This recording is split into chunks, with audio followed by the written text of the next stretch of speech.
What's up? So for today's video, gagawa tayo ng egg drop seaweed soup. So kanya-kanya tayong version. So ito yung version ko ng egg drop seaweed soup. So ito yung seaweed na gamit ko. So yan. So yan yung itsura niya. So nag-expand yan kaya wag masyadong marami unless marami yung kailangan nyo. So nilagyan ko lang siya ng tubig. So ganito yan ang itsura kapag nalagyan na ng tubig. Nagpakulo ako ng seaweeds para meron akong seaweeds broth. So yan. While waiting sa pinapakulo, i-ready natin itong iba pang sangkap. So meron ako dito crab stick.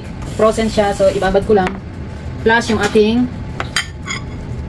So yan, mawala na yung crab stick. Huwag lang itong egg dahil ang ating main dish ngayon ay egg drop. So main ingredient tong egg at seaweeds. Ayan, batayin lang natin. So ayan, pagkakulo, tanggalin naman natin itong mga seaweeds. Iwan lang natin yung tubig.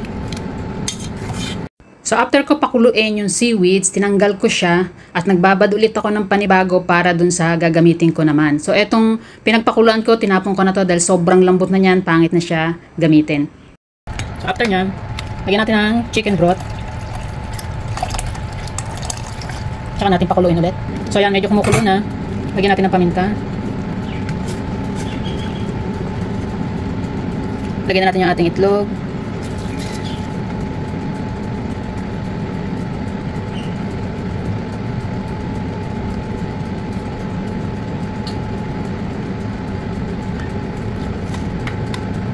At dahil dyan, kaya naging egg drop seaweed soup char.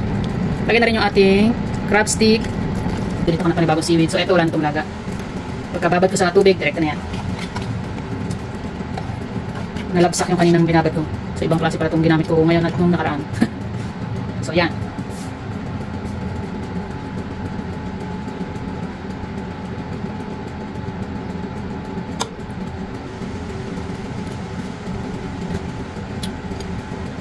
So, yung alat niya, depende sa inyo. Pwede nyo lagyan ng asin, pero dahil yung broth na ginamit ko, medyo may lasa na kaya okay na. So, lagday ko na itong silken tofu.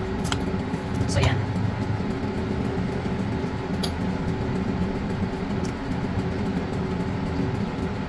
Yan. Okay na. Salamat na marami. Pa-like na lang ng video. Salamat.